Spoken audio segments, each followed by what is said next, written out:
Hello, नमस्कार, आदाब, सत श्री अकाल and good afternoon to all of you. कैसे हैं आप सभी लोग? मुझे उम्मीद है आप लोग बहुत अच्छे होंगे और मैं भी बहुत अच्छा हूं। आपके इस प्यारे से चैनल टारगेट सेमेस्टर में आप सभी लोग का बहुत बहुत बहुत स्वागत है। चलिए, आज हम यहाँ पे डिस्कस करने वाले हैं।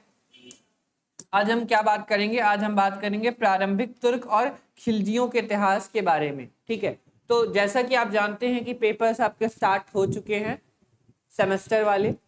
ठीक है, अब डेट शीट आ गई है, तो अगर गोरखपुर यूनिवर्सिटी के हिसाब से देखें, डीडीयू के हिसाब से देखें, तो 5 अप्रैल को आपका फर्स्ट पेपर है। ठीक है, और भी अगर कोई भी यूनिवर्सिटी में अगर आप देख रहे हो और अगर आपका एमसीक्यू पैटर्न हो तो ये वीडियो लेक्चर आपके लिए बहुत ज़्यादा इंपॉर्टेंट है। कई सारी जगहों पे क्या होगा कि अभी डेट शीट नहीं आई होगी। ठीक है, तो ये हम पढ़ा रहे हैं यहाँ पे। आपको क्या पढ़ाने वाले हैं? हम पढ़ाने वाले हैं आपको दिल्ली सल्तनत, प्रारंभिक तुर्क और फिर खिलजी काल, मतलब दिल्ली सल्तनत में जो आपको स्लेव डायनेस्टी गुलाम वंश मिलेगा, गुलाम वंश के अलावा खलजी वंश जो मिलेगा, वो आज की हम क्लास में क्या करेंगे? डिस्कस करेंगे। ठीक है, तो क्या डिस्कस करने वाले हैं? दिल्ली सल्तनत डिस्कस करने वाले हैं। ठीक है, आप सभी मेरे चेहरे से बहुत ज्यादा फ्रैंक है। कई लगभग मुझे लग रहा है 2 सेमेस्टर से लगभग पढ़ा रहा हूँ। एक सेमेस्टर तो पूरा आप लोगों ने मुझे देखा ही होगा। ठीक है, चलिए स्टार्ट करते हैं। देखो, यहाँ पे जो क्वेश्चंस कराए जा रहे हैं उसके अलावा कहीं कुछ करने की जरूरत नहीं है। इतने क्वेश्चंस बस अगर आप कर लोगे तो 100% मैं गारंटी देता हूं कि कोई भी क्वेश्चंस आपके एग्जामिनेशंस के पॉइंट ऑफ व्यू से नहीं रुकेंगे। लगभग सारे के सारे क्वेश्चंस आप क्या होगा कर ले जाओगे। ठीक है, तो आपको ये कॉन्फिडेंस रखना है कि हम क्या करेंगे, सारे के सारे क्वेश्चन सही कर ले जाएंगे। ठीक है, तो एमसीक्यू जो भी, जहां भी एमसीक्यू वाले जो भी बच्चे देख रहे हैं, इस वीडियो को लाइक कीजिएगा, कमेंट कीजिएगा, ज्यादा शेयर कीजिएगा। चलिए स्टार्ट करते। पहला क्वेश्चन आज अपना, बलबन के शासन काल के दौरान बंगाल में किसने विद्रोह किया? तो सबसे पहले यहाँ पे बात की जा रही है बलबन के बारे में। ठीक, तो बलबन का शासन काल आपको अगर पता हो, बलबन का शासन काल क्या था? बलबन का शासन काल 1266 से लेकर के 1287 या 86 लिखा रहता है किताबों में। ठीक है, ये रहा किसका शासनकाल? ये रहा बलबन का शासनकाल। ठीक है, अब 20 वर्षों का बलबन का शासनकाल रहा है, 20 या फिर 21 वर्षों का। बलबन के शासनकाल में यहाँ पे क्या लिखा गया है? किसने बंगाल में विद्रोह किया? तो बंगाल में विद्रोह किया था जिसने, उसका नाम था बहाउद्दीन तुगरिल। क्या नाम था उसका? उसका नाम था बहाउद्दीन तुगरिल। इसको हम तुगरिल खान के नाम से भी जानते हैं। क्या कहते हैं इसको? तुगरिल खान के नाम से भी जानते हैं। ठीक है, तुगरिल खान। तो तुगरिल खान ने पहली बार विद्रोह किया था बंगाल में। ये गुलाम के द्वारा किया गया पहला रिवोल्ट है। ठीक है, इसीलिए इसको कहा जाता है first slave revolt, first slave revolt in Delhi सल्तनत। ठीक है, दिल्ली सल्तनत काल में पहला गुलामों का विद्रोह, पहला गुलाम का विद्रोह है वो कौन सा है? वो है आपका तुगरिल खान का विद्रोह। ठीक है, अगर इसकी ईयर अगर आप देखेंगे तो इसकी ईयर लगभग आपकी पड़ेगी, एक मिनट,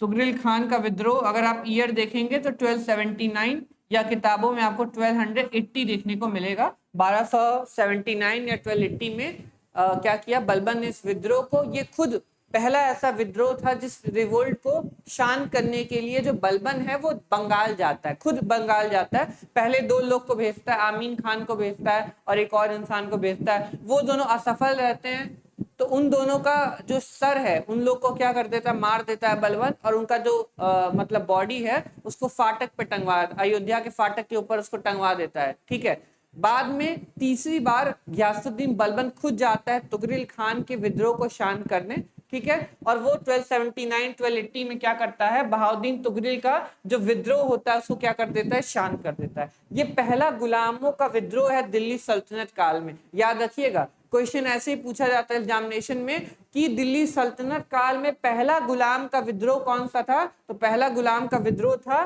तुगरिल खान का विद्रोह। इसको बहाउद्दीन तुगरिल के नाम से इतिहास में जानते हैं। ठीक है, चलो थोड़ा सा स्पीड देखते हैं।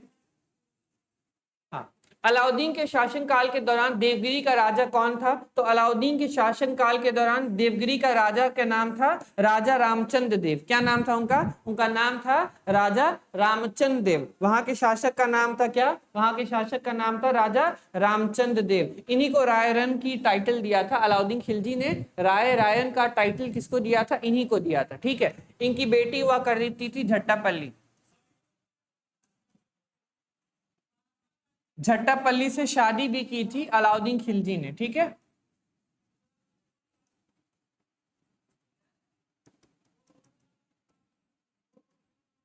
ये कौन थी? ये वही जो देवगिरी के जो शासक थे उन्हीं की बेटी थी। इनका नाम था झट्टापल्ली। आपने अगर पद्मावत मूवी देखी होगी तो पद्मावत मूवी में जब वो जलाउद्दीन खिलजी को मारने के लिए जाता है तो एक लेडी को जंजीरों में बांधा रहता है, एक औरत को, एक युवती को।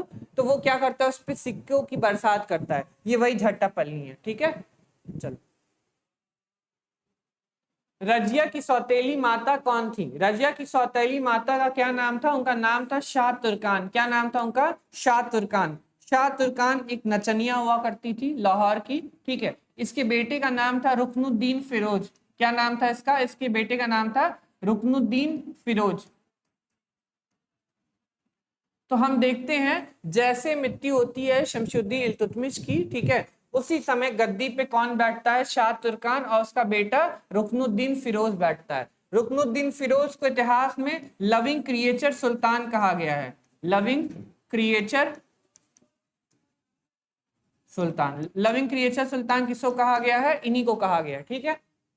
शासनकाल क्या था? अगर आप शासनकाल देखोगे तो 1235 तक देखोगे। ठीक है। 6 महीनों तक इन्होंने क्या किया? शासन करने का काम किया था। ठीक है। दिल्ली सल्तनत पर 6 महीनों तक शासन किया था। ठीक है। अब वो 1235 के किताबों में 1236 भी लिखा रहता है, तो वो आप देख लेना। ठीक है। रजिया की स्टेप मदर का नाम क्या था? शाह तुर्कान। उसके बेटे का नाम था रुकनुद्दीन फिरोज। ठीक है। तो जब रजिया गद्दी पर बैठी तो इन दोनों लोग को क्या कर दिया गया? जेल में डाल दिया गया था। चलो, किस सुल्तान का पुत्र मंगोलों से युद्ध करते हुए मारा गया था?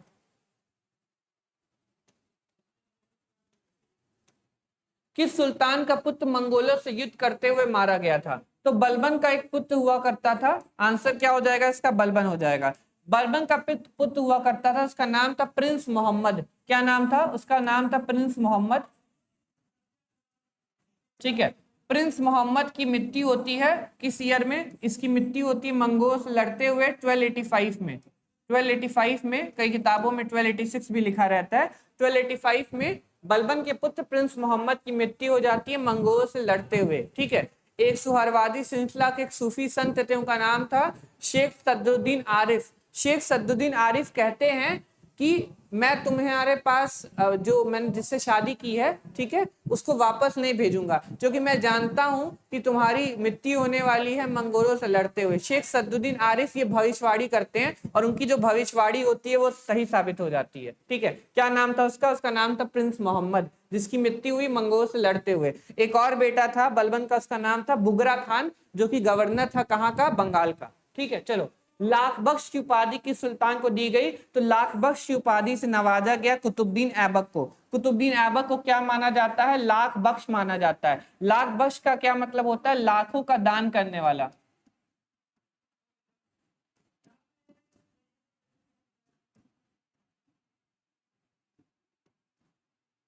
लाखों का दान करने वाला। ठीक है। अब कई सारे टाइटल दिए गए कुतुबुद्दीन ऐबक को, जैसे लाख बख्श कहा गया, पील बख्श कहा गया। पील बख्श मतलब होता है हाथियों का दान करने वाला। ठीक है। लाख बख्श, पील बख्श, कुरान खान के नाम से जाना जाता है, हातिम द्वितीय के नाम से आना जाता है। ये सब टाइटल किसको दिए गए हैं? ये सब टाइटल दिए गए हैं कुतुबुद्दीन ऐबक को। ठीक है। चलो आगे बढ़े। रणथंबोर को किस सुल्तान ने सर्वप्रथम जीता? रणथंबोर को सर्वप्रथम किसने जीता? अलाउद्दीन खिलजी ने जीता। अगर आपको ईयर याद आ रहा हो, 1301 था। ठीक है। 1301 को रणथंबोर को जीता। यहाँ के शासक का नाम क्या था? राजा हामिर देव चौहान थे। चेक कर लेना। ठीक है। जहां तक मुझे याद आ रहा है राजा हामिर देव चौहान थे। एक बार आप भी चेक कर लेना। ठीक है। अलाउद्दीन खिलजी ने सबसे पहले 1301 में रणथंबोर को जीता। यहाँ के राजा का नाम था राजा हामिर देव चौहान, एक बार चेक कर लेना हामिर देव चौहान ही थे कि कोई और था। जहां तक मुझे याद आ रहा है राजा हामिर देव चौहान ही थे, ठीक है, एक बार आप चेक कर लेना। चलो, रणथंबोर को किस सुल्तान ने सर्वप्रथम जीता? आंसर होगा अलाउद्दीन खिलजी। ठीक, चलो। कुरान खान के नाम से जाना जाता है किसको? अभी मैंने बताया जस्ट 1 मिनट पहले, कुरान खान के नाम से जाना जाता है ऐबक को। ठीक है, ऐबक को किस नाम से जाना जाता है? ऐबक को कुरान खान के नाम से भी जाना जाता है। इसके अलावा अन्य नामों से भी जाना जाता है, जैसे कुरान खान, लाख बख्श, लाख बख्श मतलब होता है लाखों का दान देने वाला। ठीक है, इसके अलावा पील बख्श, क्या कहा जाता है? पील बख्श के नाम से जाना जाता है। इसको हातिम द्वितीय भी कहा जाता है, हातिम द्वितीय। ये सब टाइटल किसको दिए गए हैं? ये सब टाइटल दिए गए हैं कुतुबुद्दीन ऐबक को। ठीक है, ये सब टाइटल किसके हैं? ये सब टाइटल हैं कुतुबुद्दीन ऐबक के। ठीक है, नोट कर लेना, जो भी आपको यहाँ पे लिखवाया हूं ये सब टाइटल कुतुबुद्दीन ऐबक के हैं। इन चारों टाइटल्स को क्या कर लेना? याद कर लेना। कुरान खान, लाख बख्श, पील बख्श, हातिम द्वितीय। ठीक है, चलो। सिद्दी मौला की हत्या किस सुल्तान के समय काल में हुई थी? सिद्दी मौला की हत्या हुई थी जलालुद्दीन खिलजी के समय में। कहा जाता है एक सबसे बड़ा जो मतलब कि कहा जाता है उसको, सबसे बड़ा जो एक आरोप लगाया जाता है जलालुद्दीन खिलजी के शासनकाल के ऊपर, वो बताया जाता है कि सिद्दी मौला की हत्या ही है। तो सिद्दी मौला की हत्या बहुत बड़ा आरोप लगाया जाता है कि एक सूफी संत थे, सिद्दी मौला नाम था, उनकी हत्या कर देता है जलालुद्दीन खिलजी। ठीक है, और फिर बरनी लिखता है कि इसके बाद बाढ़ आता है, सूखा पड़ जाता है, बारिश ही बारिश होती है। ठीक है, तो नेचुरल कैलेमिटीज हो जाती है। जब इनकी मृत्यु होती है तो ऐसी घटनाएं होती हैं इनकी मृत्यु के बाद, मतलब जो देखने योग्य नहीं है। ठीक है, चलो। दीवाने मुस्तक खराज की स्थापना किसने की थी? ठीक है, यहाँ पे देखो खराज लिखा है। खराज का मतलब होता है राजस्व, लैंड रेवेन्यू होता है। खराज का मतलब क्या होता है? लैंड रेवेन्यू होता है। ठीक है, तो मुस्तक खराज की स्थापना किसने की थी?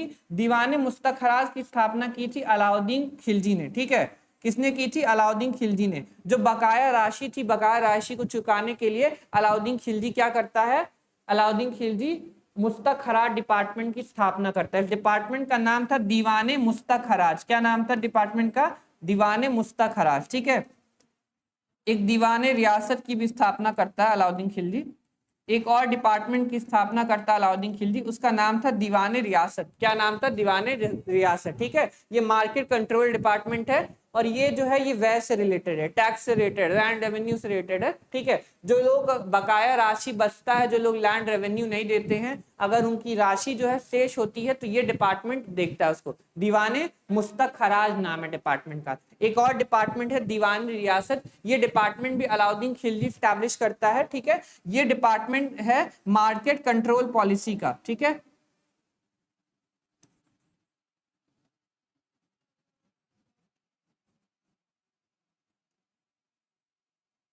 मार्केट कंट्रोल डिपार्टमेंट है। ठीक है, दीवान रियासत का भी नाम याद रखो, दीवान रियासत भी कई बार एग्जाम में पूछा गया है।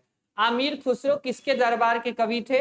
ऐबक, इल्तुतमिश, फिरोज शाह तुगलक या बलबन? ठीक है, तो यहाँ तो वैसे अलाउद्दीन खिलजी होगा, लेकिन यहाँ ऑप्शन में अलाउद्दीन खिलजी नहीं है। जब ऑप्शन में अलाउद्दीन खिलजी नहीं होगा तो यहाँ पे क्या मार देंगे? बलबन मार देंगे। ठीक है, वैसे इसका आंसर बलबन भी नहीं है। बलबन का बेटा हुआ करता था, इसका नाम था प्रिंस मोहम्मद। ठीक है, प्रिंस मोहम्मद के दरबार जो कि कहाँ लगता था? प्रिंस मोहम्मद गवर्नर था मुल्तान का। ठीक है, तो प्रिंस मोहम्मद के जो मुल्तान का दरबार था उसमें रहा करते थे कौन? उसमें रहा करते थे आमिर खुसरो। ठीक है, उसमें आमिर खुसरो रहा करते थे प्रिंस मोहम्मद के मुल्तान के दरबार में। ठीक है, तो बलबन यहाँ पे ऐसे बलबन है, तो ये बलबन यहाँ पे क्या हो जाएगा? सही हो जाएगा। आमिर खुसरो के साथ एक और थे, इनका नाम था आमिर हसन। ठीक है, आमिर हसन सिद्दी, आमिर हसन सिद्दी या आमिर हसन दहलवी, ये दोनों ने अपना करियर स्टार्ट किया था प्रिंस मोहम्मद के मुल्तान के दरबार से। ठीक है, आमिर हसन सिद्दी ने किताब लिखी, इस किताब का नाम है फवाइद उल फवाद। फवाइद उल फवाद, इन्होंने किताब लिखी, इस किताब का क्या नाम है? इस किताब का नाम है फवाइद उल फवाद। ये किताब किसने लिखी? आमिर हसन सिद्दी ने लिखी। इनसे भी क्वेश्चन एग्जाम में पूछा जाता है। ठीक है, चलो।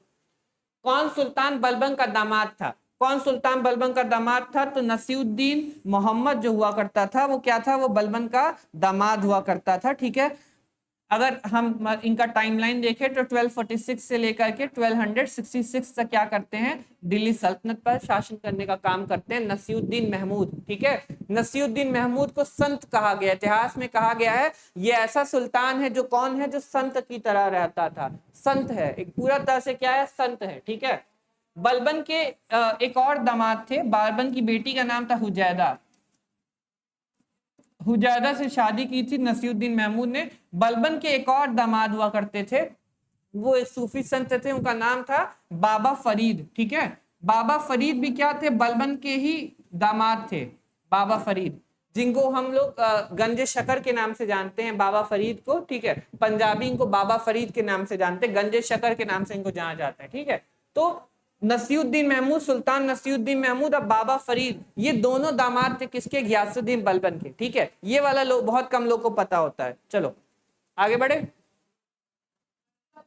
तराइन का प्रथम युद्ध कब हुआ, मोहम्मद घोरी और पृथ्वी चौहान के बीच में तराइन का प्रथम युद्ध 1191 में हुआ। ये इसका आंसर हो जाएगा। बहुत पुराना क्वेश्चन है, कुछ बताने वाला नहीं है। चलो, इल्तुतमिश किसका गुलाम था, इल्तुतमिश गुलाम हुआ करता था किसका, कुतुबुद्दीन ऐबक का। इल्तुतमिश किसका गुलाम था, इल्तुतमिश गुलाम था कुतुबुद्दीन ऐबक का। और कुतुबुद्दीन ऐबक किसका गुलाम था, कुतुबुद्दीन ऐबक गुलाम था घोरी का। ठीक है, कुतुबुद्दीन ऐबक जो थे वो किसके गुलाम थे, वो घोरी के गुलाम थे। ठीक है, और कुतुबुद्दीन ऐबक का गुलाम कौन था, इल्तुतमिश था। इल्तुतमिश जब दिल्ली का शासक नहीं बना था, 1211 में दिल्ली सल्तनत का क्या बनता है, सुल्तान बनता है इल्तुतमिश। इल्तुतमिश दिल्ली सल्तनत का सुल्तान बनने से पहले कहाँ का गवर्नर था, तो वो बदायूं का गवर्नर था।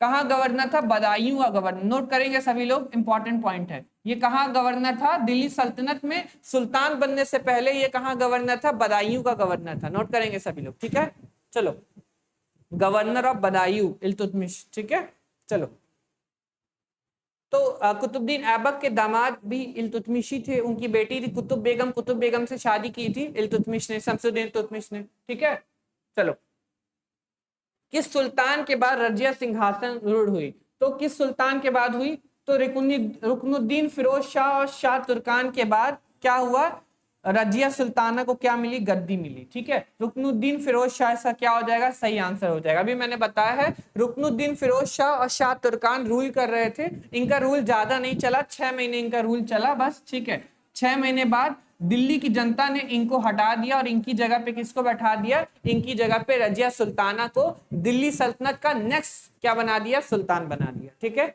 चलो, ऐबक दासी के किस बाजार में बिका, ऐबक दासों के किस बाजार में बिका, in which market was Aibak sold as a slave, तो ऐबक गजनी के बाजार में बेचा गया था। किस बाजार में बेचा गया था, गजनी के बाजार में बेचा गया था ऐबक को, कुतुबुद्दीन ऐबक को गजनी के बाजार में बेचा गया था।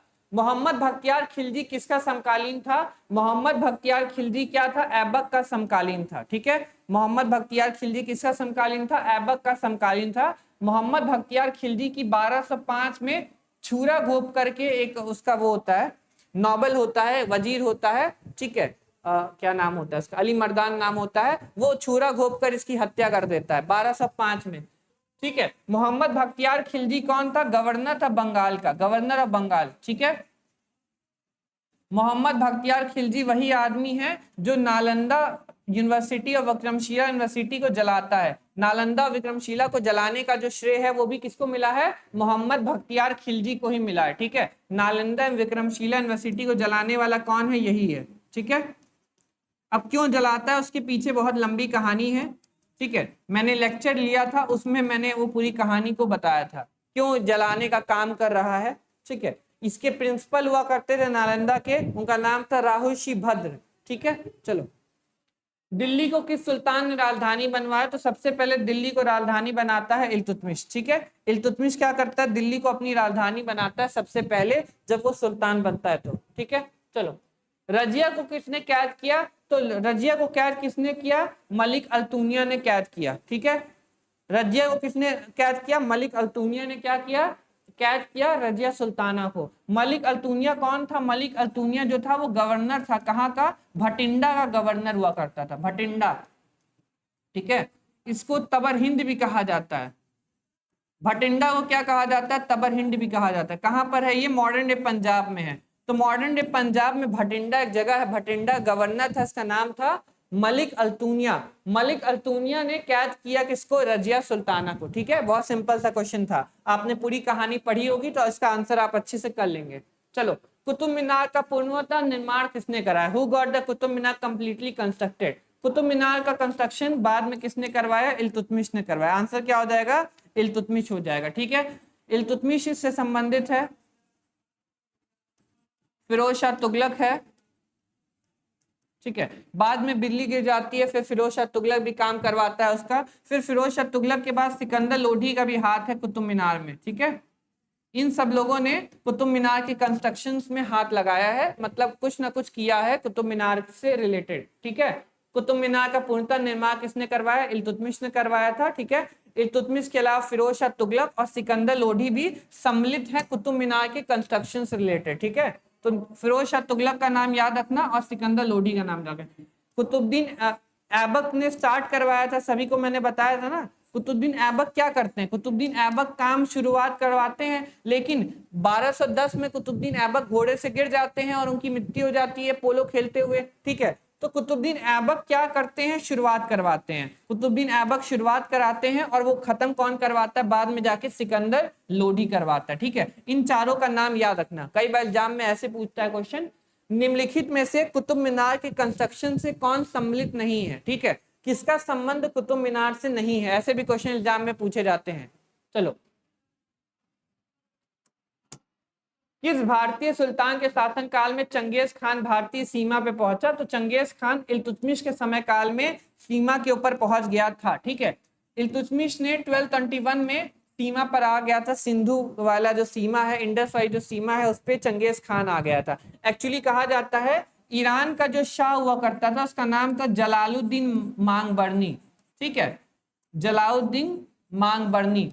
जलालुद्दीन मांगबरनी का पीछा करते हुए जो चंगेज खान है वो यहाँ तक सिंधु घाटी तक आ गए थे। ठीक है, तो फिर जलालुद्दीन मांगबरनी अपना एक दूध भेजता है, गुजरात में रहता है, अपना दूध भेजता है इल्तुतमिश के पास। ठीक है, दूध का नाम आइन उल मुल्क होता है, आइन उल मुल्क।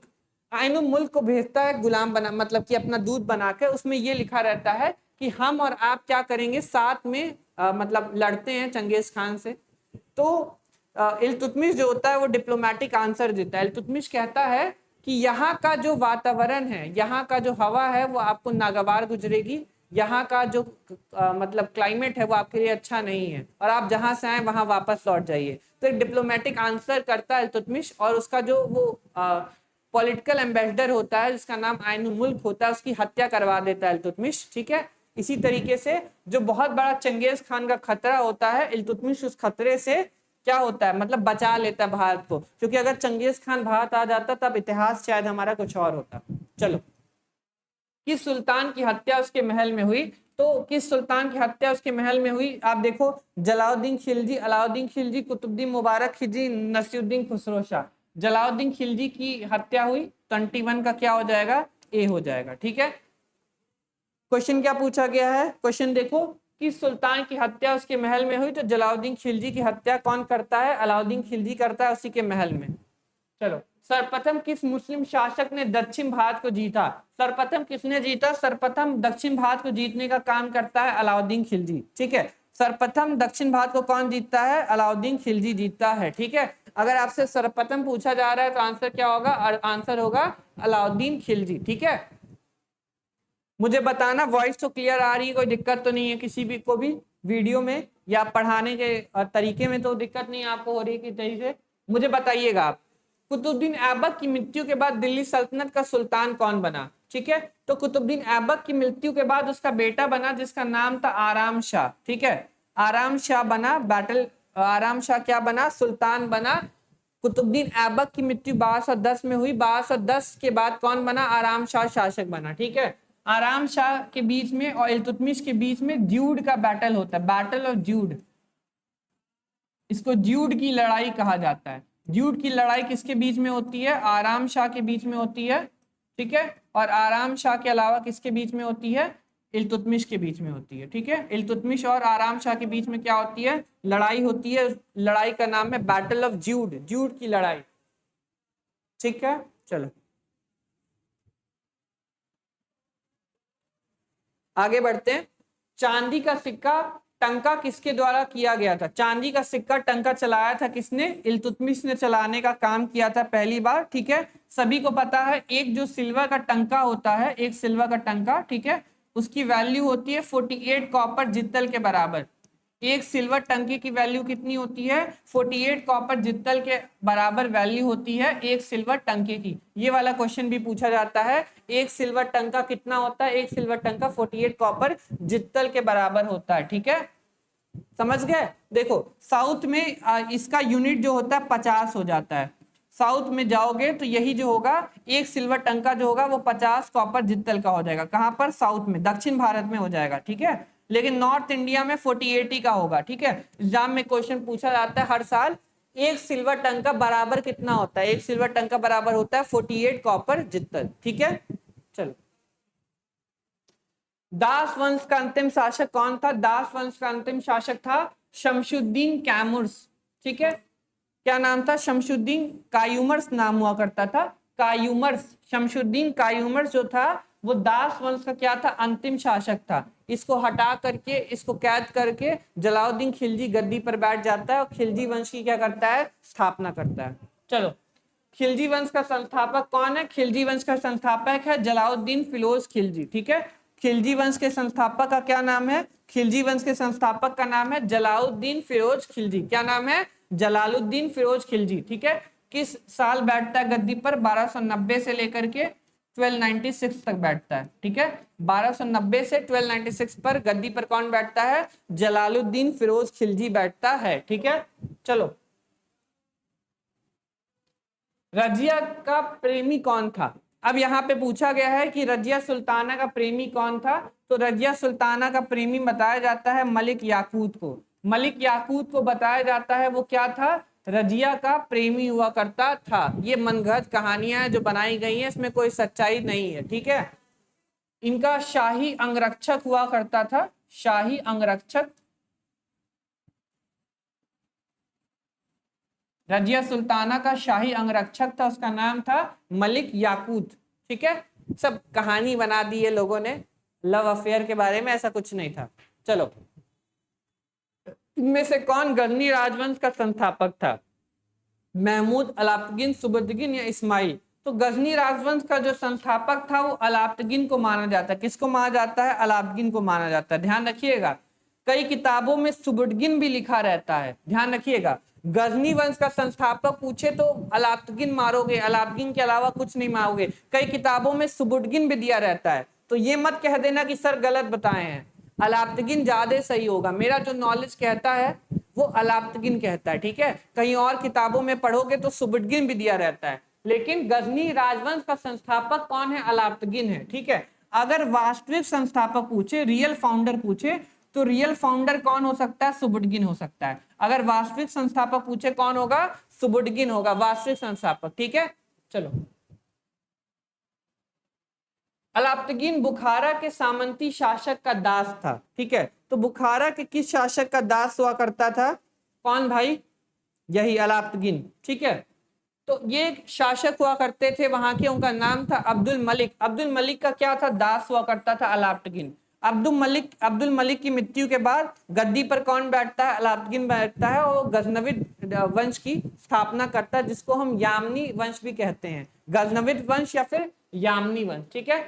नेक्स्ट क्वेश्चन क्या था? नेक्स्ट क्वेश्चन था अलाउद्दीन किस सन में खुरासन का भार सौंपा गया? तो अलाउद्दीन को 956 एडी में खुरासन का क्या किया गया? भार को सौंपने का काम किया गया, ठीक है।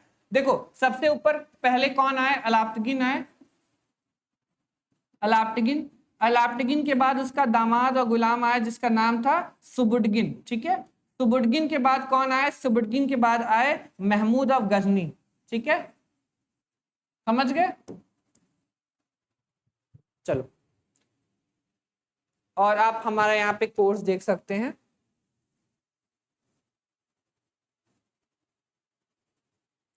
हाँ, ये हमारा ऑफर है, अगर आपको हमारा बैच लेना हो NEP BA सेकेंड सेमेस्टर का, हमारे बैच का नाम है सारथी बैच। आप हमारे बैच पे क्या कर सकते हैं? इनरोल कर सकते हैं। ये हमारे बैच की यहाँ पे देखो प्राइस लिखी गई है 499 रुपीज, ठीक है। फीचर्स आप देख सकते हो, theory question, class notes, in app, important MCQ, short note, personal mentorship, ये सब आपको यहाँ पे मिलेगी। इसके अलावा ये सारे subjects English, Hindi, geography, history, sociology, political science, economics आपको क्या की जाएगी, पढ़ाई जाएगी। ठीक है, ये आपका बैच, हमारे बैच का नाम है सारथी बैच और मेरा नाम उत्कर्ष सिंह है। आप मुझसे पढ़े होगे, एकदम फैमिलियर चेहरा है मेरा, ऐसा शायद ही कोई होगा जो मुझे नहीं जानता होगा। ठीक है, एट द लास्ट जो भी लोग मुझे देख और सुन रहे हैं, थैंक यू सो मच इस वीडियो को देखने के लिए। इसको लाइक कीजिएगा, शेयर कीजिएगा और ज़्यादा कमेंट कीजिएगा इस वीडियो पे। बाय।